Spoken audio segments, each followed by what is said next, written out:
So we just wrapped up the CCW. What do you feel about the overall trend going in the industry and anything insightful which could be helpful for our viewers? So for me, the biggest takeaway from CCW was in Bay Area we live in a bubble. Yeah. In It's SF, true. and everyone is trying to sell to each other.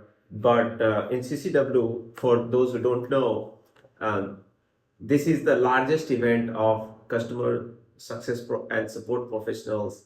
These are leaders of contact centers worldwide, all the top vendors, what we call CCAS, customer contact center as a service providers also come. And so my biggest takeaway was the AI wave is yet to reach all these places, the contact centers and the CCAS providers. Everyone is talking about AI in their messaging, but when you dig beneath the surface in the product, there is very little AI. So, and customers know it. In our conversations, many of our customers told us that I'm yet to see a product that is live, and my current vendor, my current CCAS vendor, is 6 months away from giving us anything. So customers are actually very hungry to try out AI, but it's not there in the contact center world. Yeah, actually, you are right in terms of the large language models, which are mostly the text-based system. Yeah. And CCAS is basically where the most of the volume is coming as the voice. So I think that like extending to that part is that whole world of the Silicon Valley is more around the large LLM model that is going into terms of the text-based system, while the CCAS things are more on the voice part. I believe that the most important, the burning point is that how to reduce those call volume or automate that part and use the LM to reduce the like overall time. Yeah. And we have a very exciting, I don't want to reveal too much, very exciting voice product coming in. It's currently in beta. The other takeaway for me was because the AI wave is yet to reach these contact centers. So they are still, for them, agent assist is the cutting edge AI.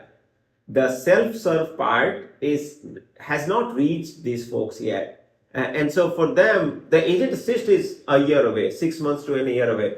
And so I think like it's just like such a contrast to where we live, where people are living in like AI agents, like cooking for you, and in call center world where even agents, the ones who are handling customers' queries, they are yet to see an AI. Nice. And these are the biggest players in the industry. If you see in terms of like the call volume, the number of queries that they receive, that's where all the action is. So very, very exciting for me because there is a lot of opportunity out there where we can make a lot of impact. Yeah. So and we already had like a tons of conversation. It was the many people and all of which and like of all the conversation which you recall was the most interesting. What I have to say. So I was on this at this dinner in Gisaba in Caesar's Palace, and meeting with a very senior executive in call center. He said, "Hey, I really want to use your product, and I'll follow up, but make me look good." And so because there was this undercurrent of AI being a little bit too risky, and so he saw everything, he liked what we had to offer, but there was still that element of will it work, will it create any problems, so make me look good. That encapsulates for me the underlying feeling of did you had any such conversation? Yeah, so I'm going. Mine was completely different. So it was like I was at the booth, we're just talking to the customers.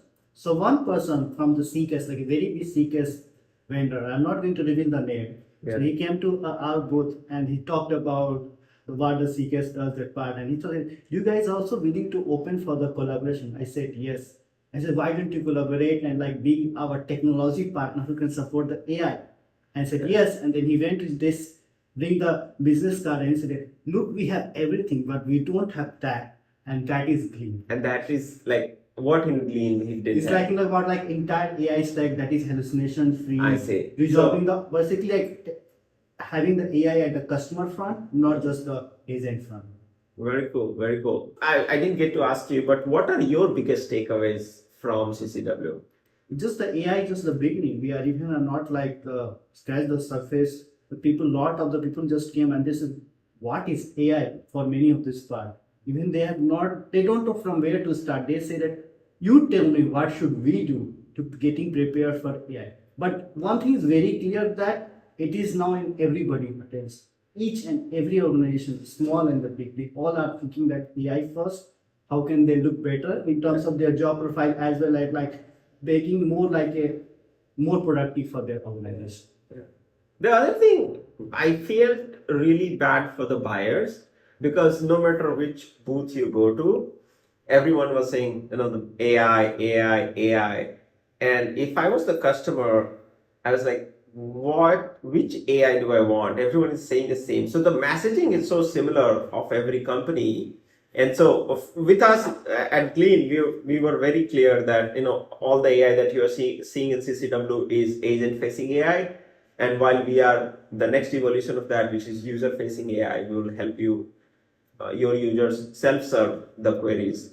And that was very clear, but 99% of the vendors were just like saying the same message. So I feel really bad for the buyers. Like, how will they decide? It's the onus is on them now. Yeah, I remember that conversation and that came up multiple times when the customers came to our desk and they said, "Oh, AI again, and how you guys are different." Yeah. And then I reminded me like how is the Gleen AI company different from all the stack that they see on the floor. Awesome. Well, thank you so much for watching. We are very excited at Gleen at the opportunities this opens up for us, and very excited for the future. Yeah, bye guys.